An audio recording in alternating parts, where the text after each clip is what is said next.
말씀의 제목은 명예를 거절하는 이유라는 제목으로 말씀의 은혜를 나누기를 원합니다. 혹시 어떤 나에게 주어진 그 명예를 거절해 본 경험이 있습니까? 그것을 거절한 이유는 무엇이었습니까? 제가 자주 말씀을 드렸는데 미국의 이 백화점 왕 존 워너메이커는 대통령으로부터 이 최신부 장관직 제안을 받았습니다. 당신의 탁월한 경영 솜씨를 발휘해서 이 최신부 장관직을 맡아주세요, 이렇게 부탁을 했습니다. 워너메이커는 한마디로 거절했습니다. 대통령의 그 제안에 대해서, 그 장관직에 대해서. 이유가 무엇일까요? 그는 이렇게 얘기했습니다. 저는 장관이 되는 것보다도 교회에 어린이반 교사를 하는 것이 무엇보다도 소중하게 생각합니다. 그래서 내가 장관이 되면 내가 어린이반 교사를 할 수 없기 때문에 나는 거절합니다, 이렇게 얘기했어요. 참 대단하죠. 그래서 대통령은 너무나 이 워너메이커가 필요했기 때문에, 그렇다면 당신이 교회에 어린이 교사를 할 수 있도록 해줄 테니 장관직을 맡아달라고 부탁을 합니다. 그래서 수락을 했습니다. 그리고 매주 비행기를 타고 아이들을 가르치기 위해서 가는, 정말 감동적입니까? 네, 정말 감동적입니다. 어느 날 기자가 이 워너메이커에게 물었습니다. 당신에게 있어서 장관직이 학교의 어린이 교사보다 못하다고 생각하냐고 그렇게 물었습니다. 이렇게 대답을 했습니다. 교회의 어린이 교사는 내가 평생 동안 해야 될 본업입니다. 그러나 장관직은 한두 해 하다가 말 부업입니다. 그렇게 얘기를 했습니다. 우리가 지난주에 오병이어의 기적에 대해서 살펴봤습니다.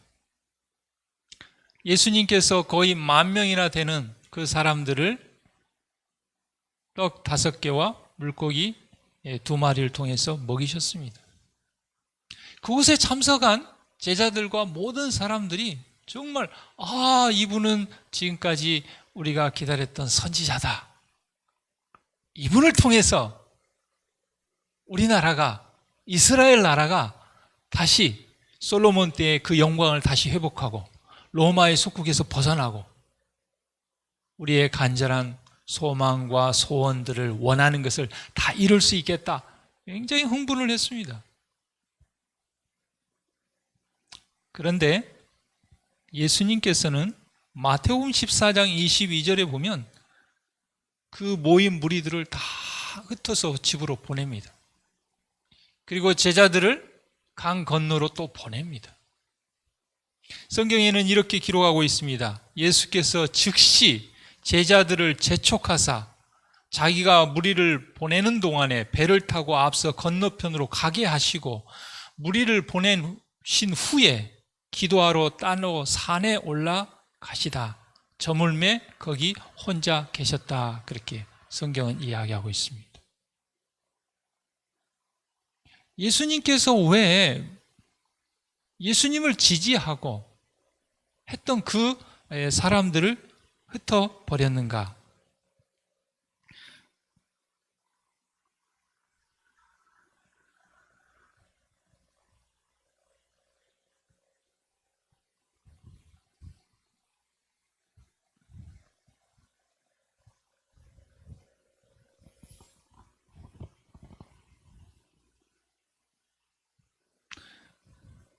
여기 예수님께서 요한복음 6장 14절과 15절에 보면은 저희들이 예수님을 억지로 잡아서 임금을 삼으려 했다. 그렇게 성경은 이야기하고 있습니다.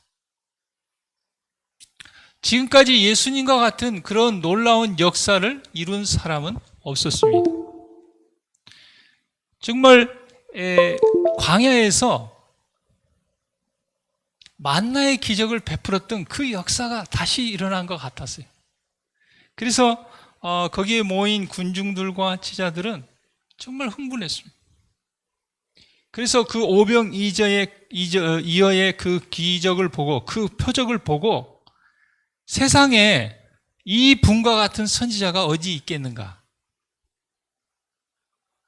그런데 예수님을 억지로 임금을 삼으려고 했다. 성경은 그렇게 이야기하고 있습니다. 왜 억지로 그렇게 했을까요? 왜냐하면 예수님은 사람들의 주의를 끌거나 존경을 받으려고 하지 않았기 때문에 그렇습니다. 그렇기 때문에 예수님을 어떻게 해요? 억지로, 강제로라도 예수님을 다윗의 보좌 위에 세우려고 한 것입니다. 여기 요한복음 6장 15절에 나와 있는 이 억지로라는 단어, 제가 이 빨간색으로 표시를 했는데요. 여러분, 복음은 억지로 하는 것입니까? 자발적으로 하는 것입니까? 자발적으로 하는 것이죠. 사랑은 강요로 될 수 없는 것이죠. 세상 일은 억지로 할 수 있을지 모르겠습니다. 그러나 예수님의 나라, 영적 왕국은 억지로, 강제로 할 수 있는 것이 아닙니다.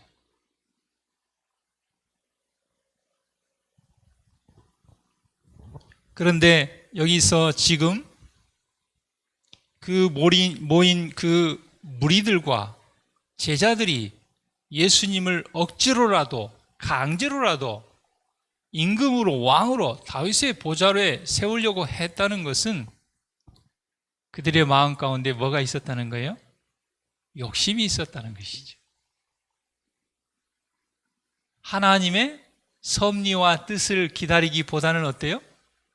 오병이어의 기적도 일으켰는데 이분이면 로마의 속국에서 우리를 해방시키고 찬란했던 이스라엘 영광을 다시 세울 수 있겠다고 생각을 했어요. 근데 예수님이 말씀하시는 것이나 그분의 삶이나 그분의 생활을 가만히 지켜보니까 아니거든요.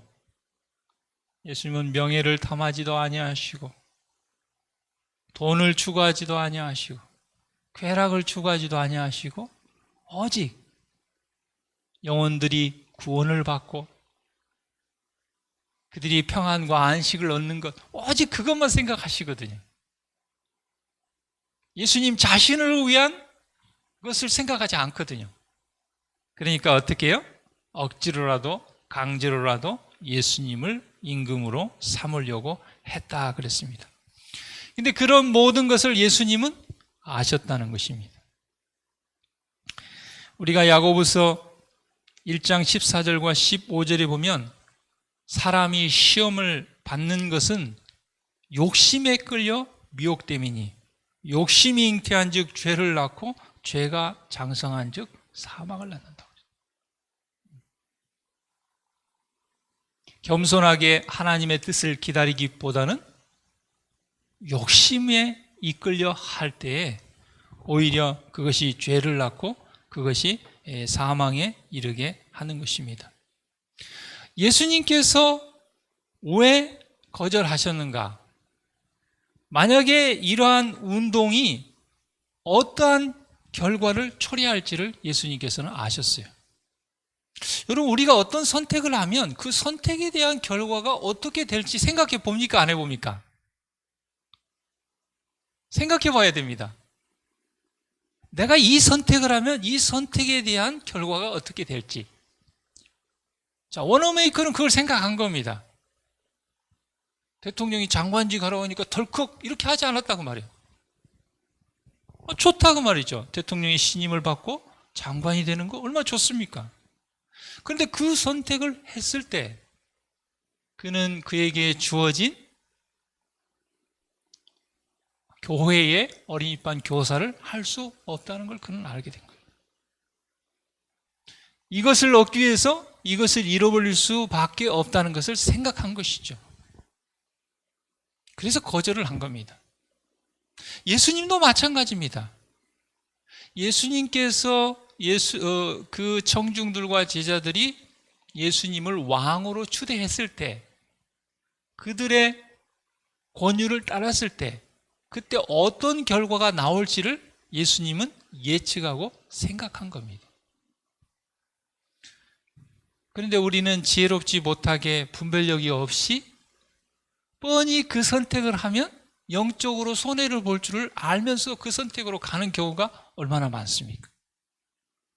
그러면서 뭐라고 합니까? 아이고, 하나님 도와주세요. 알고 가면 안 되는 것입니다. 정말 그걸 모르고 갔다면 그거에 하나님께서 피난처를 주실 것입니다. 그런데 여기서 중요한 것은 예수님처럼 워너메이커처럼 우리가 하는 선택이 어떤 결과를 낳을지를 생각해 봐야 된다는 것이죠. 근데 사단은 어떻게 합니까? 욕심이 우리의 영적인 눈을 가리게 합니다. 그래서 그것을 분별하지 못하게 해요. 예수님께서는 지금도 제사장들과 관원들이 예수님을 죽이려고 하고 있고 예수님께서 백성들을 그들에게로부터 떠나게 한다고 비난을 하고 있는데 만약에 예수님을 왕으로 추대하게 된다면 틀림없이 폭력과 폭동이 일어날 것을 아셨어요. 그렇게 된 이유는 하나님의 영적 왕국의 사업은 방해를 받는 것입니다. 왜냐하면 예수님의 나라, 하나님의 영적 왕국은 폭력이나 강요나 폭동으로 세워지는 나라가 아니기 때문에 그렇습니다. 그것은 하나님의 은혜로 우리의 마음속에 세워지는 나라이기 때문에 그렇습니다. 그래서 예수님은 이 운동을 지체 없이 저지해야 했던 것입니다. 그래서 어떻게 하셨어요? 무리들을 바로 흩으시고 그 다음에 또 어떻게 하셨습니까? 제자들을 강 건너로 돌아가도록 그렇게 하신 것을 보게 됩니다. 제가 예전에 한 번에 앞에 총회를 하는데 제가 그 선거위원을 뽑는 그 추천위원이 됐거든요. 근데 저는 뭐 아무 생각 없이 이렇게 선거위원을 뽑았는데 그 부분에 대해서 하여튼 좀 이의를 저한테 개인적으로 제기를 했어요. 제가 그때 가만히 이렇게 생각해 볼 때 이거 시험에 빠졌구나 이런 생각을 했어요. 그래서 그때 이제 제가 제 동기가 이제 이렇게 선거위원으로 들어갔는데 선거위원회 하기 전에 제가 중간에 문자를 해서 아무래도 저를 그 행정위원으로 추천할 것 같아요. 그럼 이게 더 큰 시험에 빠질 것 같아요. 그래서 절대 선거위원을 추천하지 마라. 괜히 오해에 오해를 부를 것 같다. 여러분, 우리는 우리의 어떤 선택이 만약에 예수님의 나라에 하나님의 영적 왕국의 사업에 방해를 받을 것이라는 생각을 한다면 우리는 예수님처럼 워너메이커처럼 명예와 돈과 우리의 원하는 바를 예수님처럼 포기할 수 있는 저와 여러분이 되기를 간절히 바랍니다. 그리고 예수님께서는 무리를 보내신 후에 기도하러 따로 산에 올라가셨습니다. 그리고 저물매 거기 혼자 아주 밤새 기도를 하셨습니다. 제자들은 강을 건너다가 중간쯤에서 폭풍을 만나서 아주 큰 어려움에 빠졌습니다. 성경에 보면 예수님께서 밤 사경에 무리를 걸어서 제자들에게 왔다 그런 기록이 있습니다. 밤 사경은요, 이 해가 저물 6시부터 9시까지 3시간 단위로 해서 초경, 그 다음에 9시부터 12시가 2경, 그 다음에 밤 12시부터 3시까지가 3경, 새벽 3시부터 6시가 4경이거든요. 그러니까 예수님께서 저물 때 산에 가셔서 오후 6시부터 기도를 하셔서 4경까지 거의 9시간 가까이 기도를 하신 것입니다. 야, 예수님께서 9시간 가까이 기도하셨다는 게 대단하죠. 근데 그 시간도 대단하지만 저는 이 말씀을 보면서 도대체 예수님께서는 9시간 동안 무슨 기도를 하셨을까? 그걸 한번 생각해 봤어요. 여러분, 우리가 기도를 길게 자주 하는 것도 중요하지만 어떤 기도를 하느냐도 더 중요합니다. 예수님께서는 첫 번째, 사단이 사람들의 이해력을 어둡게 하고 판단을 그르치게 하지 못하도록 기도했습니다. 사단은 항상 우리에게 다가와서 우리의 욕심을, 우리의 교만한 마음을 자극을 합니다. 그 사단의 미혹에 그 무리들과 제자들이 합세해가지고 하나님의 영적 왕국을 방해하는 그런 선동을 일으키게 한 것입니다. 그것을 예수님께서 보셨기 때문에 예수님은 예수님 자신을 위해서 기도한 것이 아니고 그 사람들을 위해서 기도했습니다.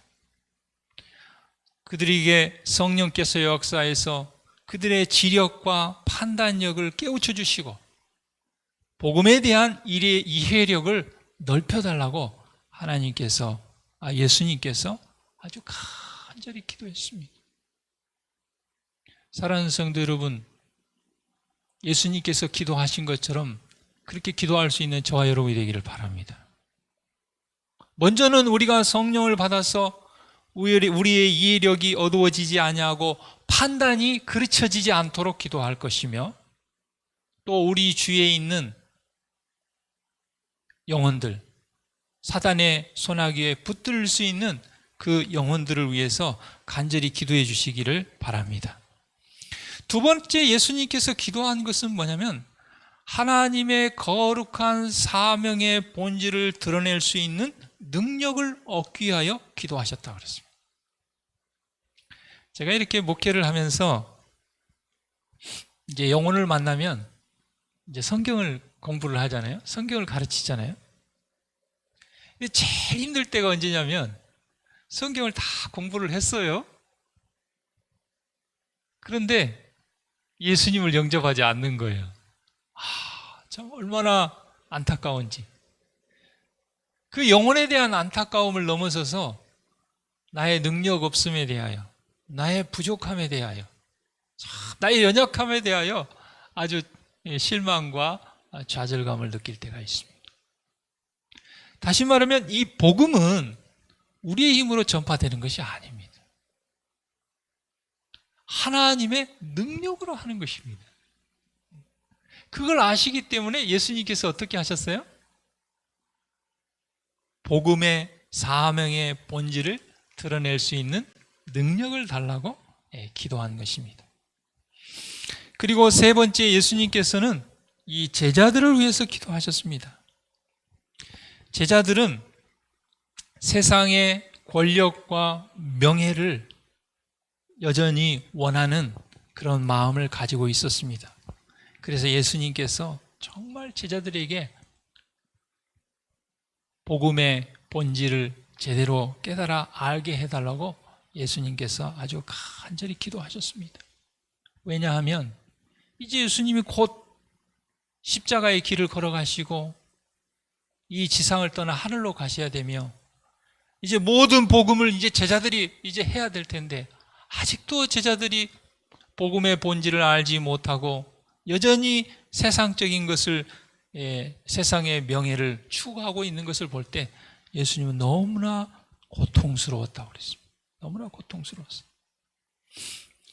우리가 잘 아는 말씀 에베소서 6장 12절 말씀에 우리의 씨름은 혈과 육에 대한 것이 아니요 정사와 권세와 이 어두움의 세상 주관자들과 하늘에 있는 악의 영들에 대함이라. 오늘 또 우리 한영희 자매가 아주 일찍부터 안식학교 때부터 와서 이렇게 같이 예배를 드리게 됐는데 정말 하나님의 은혜에 감사를 드립니다. 지난번에 우리가 침례식을 했지만 솔직히 뭐 우리가 가정 세미를 하고 우리 이제 현우야 생각을 했지만 우리 한영이 자매도 그때 침례식을 하자 이렇게 하지 않았거든요. 물론 이제 전도사님을 통하여 말씀의 향기를 이렇게 쭉 공부를 했지만, 그래서 이제 다 이 졸업을 마치고 졸업장을 이렇게 줘야 되는데, 이왕이면 좀 교회 와서 이렇게 성도들 앞에서 졸업식을 하면 좋겠다 했는데, 또 온단 말을 전도사님으로부터 못 들었어요. 그런데 그 안식일 아침에 일찍 교회로 오시더라고요. 그래서 그때 제 마음에 이번에 공부도 했으니 이참에 좀 예수님을 개인의 구주로 영접하고 침례를 받으면 좋겠다, 그런 생각이 그때 들었어요. 그래서 이제 예배를 마치고 좀 우리 집사님들을 통해서 좀 권하는 말씀을 드렸는데 답이 없어요. 답이 없다는 건 뭡니까? 고민한다는 것이죠. 그러니까 만약에 전혀 마음이 없으면 안 해요 이랬을 거란 말이죠. 아니면 할게요 그래야 되는데 안 한다는 말도 안 하고 안다는 말도 안 하고 생각해 본다고 그렇게 했어요. 우리는 보이지 않지만 영적인 세계에는 어때요? 하나님의 천사들과 악의 천사들이 우리 한 영혼의 마음 가운데 어때요? 계속 투쟁이 일어나고 있는 것이죠. 그래서 제가 우리 직원들에게도 기도를 요청을 했고 우리 새벽에도 같이 기도하고, 그래서 이제 수요일인가 목요일인가 이제 또 찾아갔는데 못 만나고 전화로만 통화를 했는데 더 생각해 보시겠다고 그랬어요. 그래서 제가 하나님께 맡기고 그러면 하루만 더 생각해 보시고 다음 날 가부간에 좀 연락을 주세요 했는데 연락이 왔어요. 누가 하신 겁니까? 누가 하신 겁니까? 하나님께서 하시는 것이죠. 강제로 하는 것이 아닙니다. 우리가 예수 그리스도를 개인의 구주로 영접하고 복음을 받아들이는 것은 성령께서 하시는 거예요. 우리는 뭘로 쓰이는 거예요? 도구로 쓰이는 것입니다. 근데 우리 한영이 자매만 그런 것이 아니라 우리 모두가 다 그런 과정을 거쳤고 지금도 한 명의 영혼을 두고 하나님과 사단 간의 영적인 투쟁들이 일어나고 있는 것입니다. 그렇기 때문에 우리가 어떻게 해야 돼요? 영혼을 위해서 예수님처럼 기도하는 것이 필요합니다. 얼마나 예수님의 마음이 간절했으면 해가 저물 때부터 밤 사경까지 9시간 이상을 기도했겠습니까? 아마 예수님께서는 아마 밤을 꼬박 새면서라도 더 기도하셨을 거예요. 그런데 호수의 중간에서 제자들이 광풍에 배가 침몰하려고 하는 그런 위험을 감지하시고 그들을 구하기 위해서 가신 것입니다. 기도를 멈추고 가신 거예요. 만약에 그런 일이 없었다면 예수님은 아마 정말 새벽이 올 때까지 기도하셨을 것입니다. 이 영적인 싸움을 위해서요. 이 명예욕이 우리의 눈을 멀게 한다 그랬습니다. 욕심이 잉태한 즉 죄를 낳고 죄가 장성한 즉 사망을 낳는다. 욕심이 없는 사람이 있습니까? 이 세상에? 욕심이 없는 사람이 있습니까? 없습니까? 욕심이 없는 사람 없습니다. 저도 마찬가지고 저를 포함해서 우리는 불현듯 우리 마음에 욕심이 올라옵니다. 그리고 인정받고 싶고 존경받고 싶고 사람의 주의를 끌고 싶은 마음이 우리 안에 다 있습니다. 그런데 그러한 명예욕이 우리의 영적인 눈을 멀게 한다는 것입니다. 예수님께서는 제자들과 오병이의 기적을 맛본 그들을 바라보면서 이렇게 말씀하셨습니다. 이는 저희가 그 떡 떼시던 일을 깨닫지 못한다는 것은 명예욕에 눈이 멀어버린 것을 얘기합니다. 도리어 그 마음이 둔화해졌다. 그럼 마음이 둔화해졌다는 건 뭡니까? 이기적으로 됐다는 거죠. 교만하다는 걸 이야기합니다. 예수님께서 무리를 걸어서 제자들이 있는 곳으로 가까이 오시자 베드로가 예수님을 알아보고 예수님께 그렇게 얘기했습니다. 예수님, 저도 무리를 걸어서 예수님께 가고 싶습니다.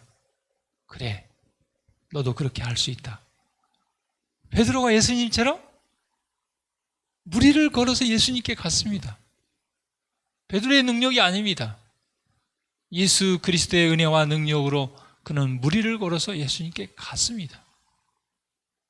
그런데 참 사람은 연약하죠?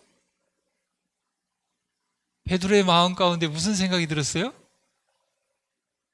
12제자 중에 무리를 걸어보는 사람이 있어. 나와보라. 그러면서 무슨 생각이 들어요? 자랑하는 마음, 교만한 마음이 딱 또 올라오는 거예요. 12제자 중에 나처럼 인정받고 무리를 걸어본 사람이 누가 있냐? 이런 마음이 딱 들어오는 거예요. 그 마음이 들어오자마자 사단이 틈을 탐으로 인해서 베드로가 순간적으로 누구를 놓쳐버렸어요? 예수 그리스도를 놓쳐버린 것입니다. 그의 시야에서 예수 그리스도를 놓쳐버린 것입니다. 그러자마자 뭐가 보여? 파도가 다 보이는 것입니다. 베드로는 예수를 바라보면서 안심하고 걸어갔습니다. 그러나 자만하는 마음이 생겨서 교만한 마음, 욕심, 명예욕이 눈을 멀게 했다는 것은 예수 그리스도를 놓쳐버렸다는 것입니다. 누구라도, 저를 포함해서 누구라도 우리의 시야에서 예수 그리스도를 놓쳐버리면 우리는 베드로처럼 자만하는 마음, 우리의 영적인 눈을 멀게 하는 것입니다. 배 위에 있는 자기 동료들을 잠시 뒤돌아봤다. 뭐라고 뒤돌아봤겠어요? 야, 나 봤지? 이런 마음이 탁 든 거예요. 누구 때문에 걸었는데요? 예수님의 은혜로 걸었는데 자만심이 딱 생긴 것입니다. 그리고 그는 그의 눈을 예수에게서 돌이키게 되었다. 잠깐 동안 그리스도가 베드로의 시야에서 보이지 않게 되자 그의 믿음은 부러졌다. 그리고 그는 빠지기 시작했다. 그래도 참 베드로의 장점은 뭐냐면요, 즉시로 어떻게 합니까? 아이고 예수님, 제가 잘못했습니다. 도와주세요. 베드로는 나서기를 잘하고 자만하는 마음, 그런 단점도 있었지만 자기가 잘못했다고 생각하면 즉시로 회개하고 돌이켰어요. 그래서 아이고 예수님 잘못했습니다. 예수님 얼른 저를 구해주세요. 예수님이 즉시로 베드로를 물에서 건져내 주셨습니다. 제가 최근에 그 수강하는 과목 중에 이 한국 문학론이라는 과목이 있는데 그 과목의 숙제 중에 하나가 이 고전을 하나 읽고 이렇게 독후감을 내는 숙제가 하나가 있어요. 제가 그 인현왕후전을라는 그 책을 주문을 해서 읽고 독후감을 냈는데, 인현왕후라고 들어보셨습니까? 인현왕후는 이 숙종, 조선시대 숙종의 왕후였습니다. 그러니까 이제 첫 번째 왕비가 있었는데 사별을 하고 두 번째 이제 왕비로 선택을 받았는데, 이 안동이 친정이고 그 민씨 가문에 아주 정말 품성이 좋고 아주, 그래서 이제 중전으로 왕으로 간택함을 받았습니다. 참 정말 이 암투가 많은 그 궁중에서 너무나 이 품성이 좋아서 윗사람을 잘 섬기고 왕을 잘 섬기고 아랫사람들을 잘 자유롭게 그렇게 함으로 굉장히 존중을 받는 그런 왕후였습니다. 그런데 불행하게도 후손이 없는 것입니다. 왕자를 낳아야 되는데 왕자가 안 생기는 거예요. 결혼 생활이 5년 막 이렇게 지나가고 있는데, 그래서 그때 이제 아브라함처럼 이 후궁을 청거를 하는데 그 후궁이 누구냐면 장희빈이에요. 장희빈. 우리 잘 들어봤죠? 장희빈. 장희빈이 이제 후궁이 돼가지고 왕자를 낳았습니다. 아들을 낳았어요. 그런데 참 장희빈이 왕자를 낳으니까 어때요? 욕심이 생긴 거예요. 무슨 욕심이요? 내가 중전자리에 올라야겠다. 그래서 온갖 여러 가지 거짓을 꾸며내가지고 결국은 인현왕후를 왕궁에서 쫓아내 보내버립니다. 숙종도 정말 이 장희빈의 그 강계에 이 지력이나 이런 판단력이 흐려져가지고 아주 정사를 그렇게 망치게 된 것입니다. 그런데 이 인현왕후가 이 안동에 있는 그 친정집으로 돌아가서 옷도 이불도 흰 무명으로 만들어 사용하였고 장식품이나 놀이개 등도 외면하면서 맛있는 음식도 먹지 않았다고 합니다.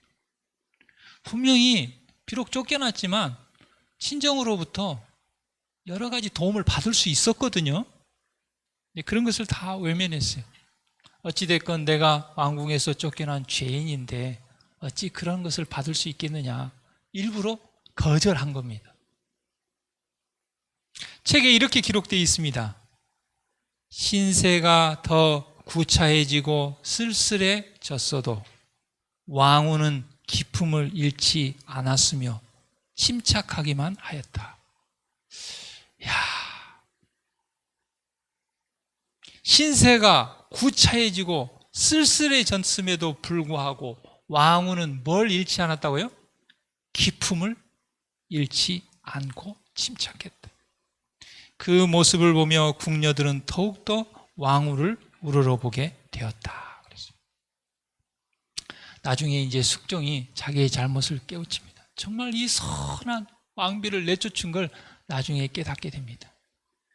그리고 장희빈과 그 오빠의 횡포들을 깨닫게 됩니다. 그래서 이제 이 왕후를 다시 궁으로 이렇게 데려와야겠다고 생각하고 있었는데 이 최무술이라고 이 인현왕후가 이 본가에서 왕궁으로 올 때 몸종으로 여종으로 데려온 그 최무술이라는 그런 여종이 있었는데 인현왕후가 왕궁에서 쫓겨나니까 이 궁에 이제 남게 됐어요. 근데 이 최무술이가 그 왕후를 늘 생각하면서 어느 날 왕후의 생일날에 한쪽 귀퉁이에서 불을 켜놓고 이렇게 기도하는 모습을 왕이 발견을 합니다. 그리고는 그 기도하는 모습이 너무나 참 기특하고 아름다우니까 이 후궁을 삼아서 나중에 왕자를 낳았는데 그 왕자가 영조입니다. 영조. 장희빈의 아들은 이제 경종인데 이 숙종 다음에 경종인데 경종은 몸이 약해서 4년 통치하다가 죽었고 그 다음에 이 영조가 이렇게 왕이 되었습니다. 이 책을 통해서 가르쳐주는 교훈은 장희빈은 얼마든지 그의 아들이 나중에 왕이 되고 부귀 영화를 누리면서 존중받을 수 있었습니다. 그러나 그는 분수를 넘어서서 욕심을 부리고 그렇게 해서 결국 그는 사약을 받아 죽게 됩니다. 반면에 인현왕후나 이 최무술이 같은 경우는 정말 그의 입장에서 욕심을 부리지 아니하고 그 분수 안에서 그렇게 함으로 나중에 이 왕후에 복귀하고 이런 것들을 이렇게 보게 됩니다.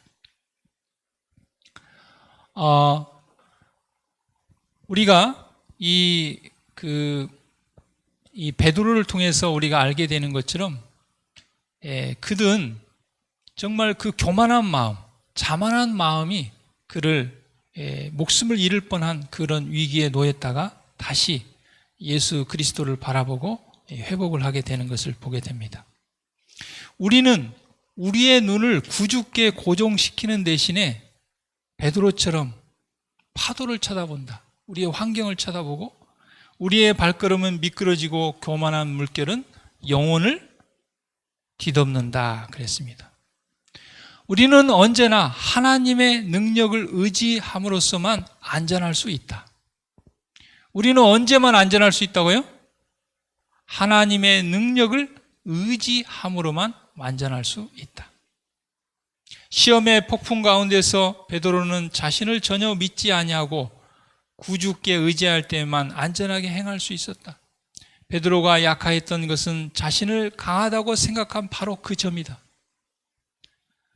여러분, 우리가 하나님 없이 내 힘으로 할 수 있다고 할 때가 가장 약할 때입니다. 하나님께서는 날마다 당신의 자녀들을 교훈하신다. 인생의 위기에서 승패를 결정짓는 것은 매일의 시험에 대한 승패에 달려있다 그랬습니다. 하나님께 끊임없이 의지할 필요를 깨닫지 못하는 자들은 시험에 지고 말 것이다. 우리는 지금은 우리의 발이 안전하게 결코 요동하지 않을 것처럼 생각할지 모른다. 그러나 사단은 유전적이거나 개발된 품성의 특성을 이용하여 자신의 필요나 결함에 눈이 멀도록 계획하고 있다. 자신의 연약함을 깨닫고 확고부동하게 예수를 바라봄으로써 우리는 안전하게 행할 수 있다. 그래가지고 이 숙종이 나중에 이제 돌이키고 깨닫고 그 별관을 인현왕후가 어떻게 살고 있는지 3번에 걸쳐서 보냅니다. 그때 만약에 인현왕후가 친정의 도움을 받아서 막 그렇게 살았다면 왕의 마음이 또 다시 바뀔 수도 있지 않았겠습니까? 그런데 왕후가 그런 가련한 신세 중에서도 늘 왕과 나라를 위해서 기도하고 그런 모습을 보고 다시 한번 감동을 받습니다. 다시 이 왕후로 다시 회복하고 그런 역사를 우리가 알게 됩니다. 우리가 우리의 자신의 연약함을 깨닫고 확고부동하게 예수 그리스도를 바라봄으로써만 우리는 안전하게 행할 수 있다 그랬습니다. 만약에 우리가 예수 그리스도를 놓치면 틀림없이 사단은 베드로를 그렇게 했던 것처럼 오병이어의 기적을 베풀었을 때 그곳에 있었던 무리들과 제자들처럼 우리의 욕심과 우리의 명예욕과 우리의 교만과 자만한 마음을 통해서 우리의 영적인 눈을 멀게 하여 우리를 사망에 이르게 하려고 할 것입니다. 정말 확고부동하게 오직 예수 그리스도만 바라봄으로 승리하는 저와 여러분 모두가 되기를 간절히 바랍니다.